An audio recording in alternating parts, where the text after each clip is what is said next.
A butterfly beating its wings in the void? Leaders of one-third of the world's economy are meeting in person for the first time in 3 years, but the West is raising eyebrows over its weight.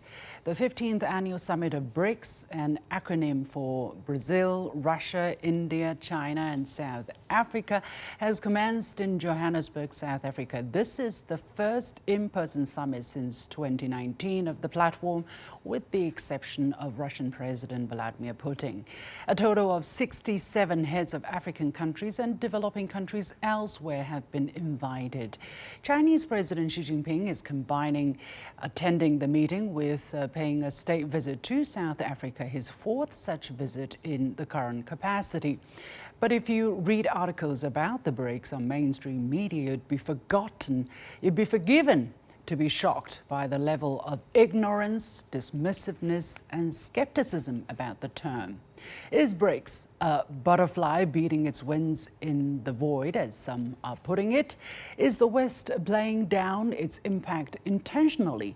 Can we expect a butterfly effect sometime in the future? I'm pleased to be joined from Shanghai by Niu Haibin, Director of the Institute for Foreign Policy Studies at Shanghai Institute for International Studies, from Johannesburg, South Africa, early in the morning by Sanusha Naidu, Senior Research Fellow at the Institute for Global Dialogue, an independent South African-based foreign policy think tank, and from Beijing by Rafael, Henrique, Zerbetto, a Brazilian Esperanto expert at the Center for Asia-Pacific China International Communications Group. The warmest welcome to all of you. Let me start with you, Mr. Niu Haibin in Shanghai.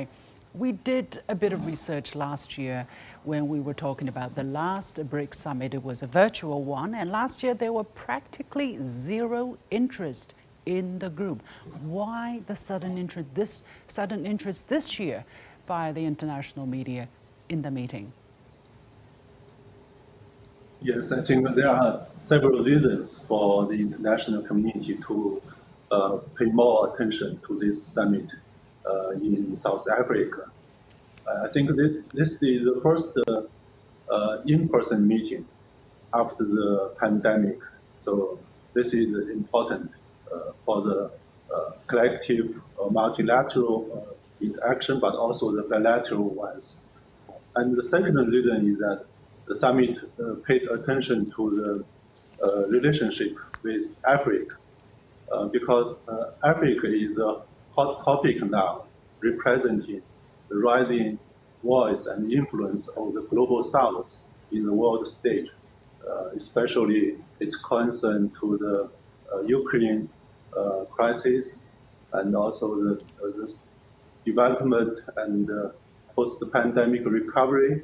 So what can the BRICS countries can do to help them? So there are a lot of reasons for us to close observe the results of the summit. Mr. Naidu, I want to get your perspective here. I mean, just now Mr. Niu mentioned a couple of points. I take that, and I think these are important for developing countries, for China, for Brazil, India, Africa, but do the West really care about these issues?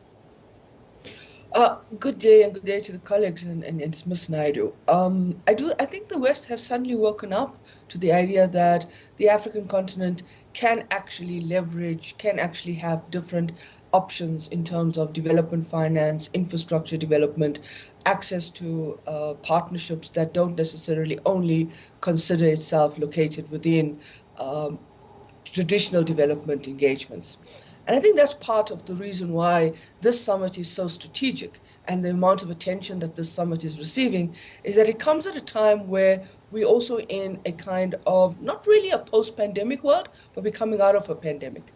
And the pandemic has actually opened up and shown to a large extent what the international global architecture and the global economy can come to in terms of disruptions. And the disruption of the pandemic has brought the global economy to a standstill during the COVID-19.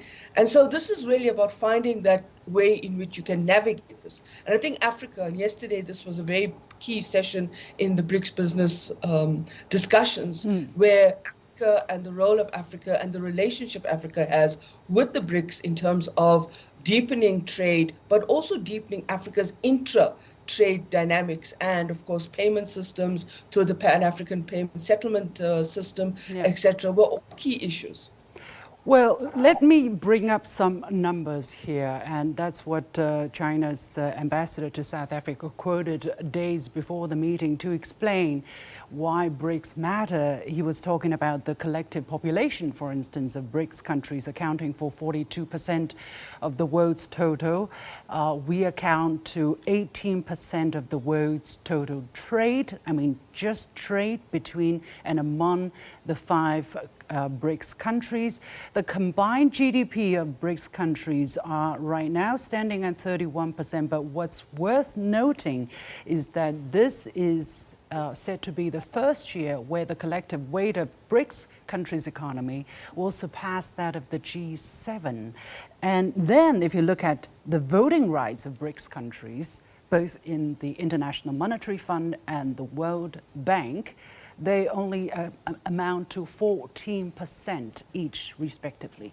Mr. Zerbetto, what kind of gap are you seeing there? Is that what BRICS is about? Is to bring up their representation in global governance to the level they deserve? Yes, for sure. As you just mentioned, the statistical data shows that BRICS must be a major player in the international political and economical stage. But the institutions that we have here, created after the Second World War, essentially they treat the emerging economies in an unfair way. So we can see that we are getting more importance for the world economy, but when it comes to the decision-making processes, we see that the developed countries keep the same voice that they had almost a century ago. So it's normal that emerging economies will need to find an alternative. And BRICS is the best alternative that we have right now, because the decision-making inside BRICS, it is equitable. Each member of BRICS has the same power because the decisions are based in consensus. This is one very important point.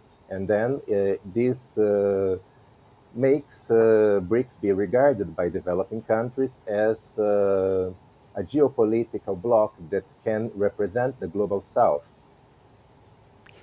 Well, when you talk about geopolitical factors, this will unsettle some nerves in the West. They are afraid of it. They are saying this is the tool that's employed by China to counter the dominance of the West. As I mentioned in the beginning, some are calling BRICS a butterfly beating its wings in the void. There is actually a second half that's dominated by the West. Mr. Niu, what exactly is BRICS trying to do? Are they trying to form a geopolitical bloc that can counter the weight of the West? Or are they really saying global governance has not been fair and representative for developing countries? This is what we're fighting for. Yes, there are some perception that the BRICS was to confront the West as a bloc. But that's not true, since we have mentioned a lot the low representativeness of the BRICS in the international financial institutions. That was the original reason why the BRICS countries came together. They are trying to improve the global financial governance structure by improving their shares in the institutions and also creating some new financial arrangements like the new development bank to provide their own contributions to the global financial governance. So in terms of this, BRICS provide some kind of alternative choices for the rest of the world to rely on. I think this is a good thing to reflect the changing global economic structure of the world. The emerging economies have to find a platform to make their contributions available to the rest of the world.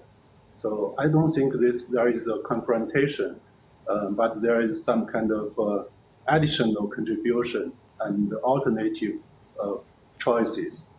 Well, that is being perceived at least as a challenge to the domination of the West. And it's funny because if you read these articles on The Economist or on the mainstream international media, they're like, the BRICS is formed to challenge the dominance of the West. But my question, and a question for Ms. Naidu, is why shouldn't the dominance of the West, why shouldn't it be challenged? Why should the world be dominated by the West?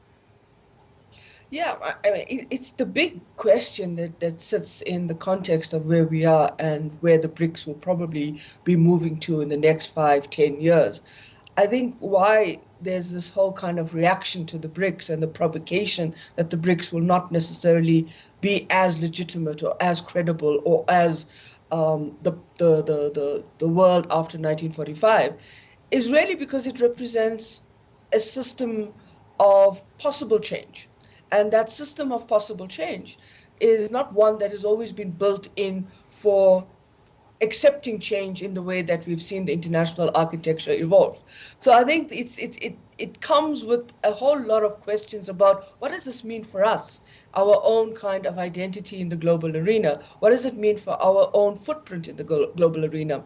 And so I think it comes back to the question around what colleagues have been mentioning around what is the world after 1945? Is that world that we had created, or the international gatekeepers had created after 1945? It's still relevant, but how relevant is it? And is it still fit for purpose in terms of representation? So I think with anything that emerges as a challenge to a system or as a kind of implicit disruption to a system will come with the kind of reaction you're seeing. I think the fact that you're seeing that reaction tells you that the countries of the global north are taking the BRICS very seriously, although they're trying to downplay it with the kind of narrative, rhetoric, and reaction. Well, that is not just what I'm perceiving, I guess, and not just downplaying it, but they're also highlighting some aspects about this group. For instance, they're highlighting the differences among the members. They're highlighting China's role, almost saying that this is a tool for China to expand its geopolitical influences and so on and so forth. Mr. Zerbetto, let me come to you finally. Are they playing divide and rule? Are they trying to, divide this group and highlight the so-called threats so that this group cannot be united and cannot perform the kind of functions they are designed to perform? Yes, of course.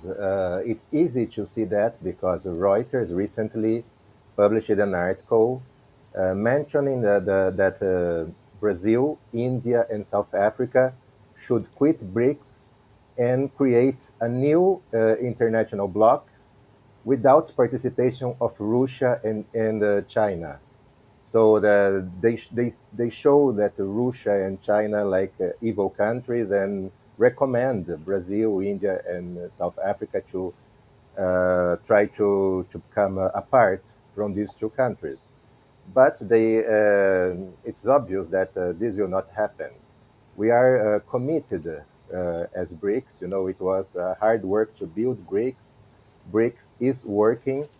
And besides, we are very conscious that we are not colonies of Western countries anymore. We are sovereign countries fighting for our own interests, our legitimate interests. The West must learn to see us as equals, right?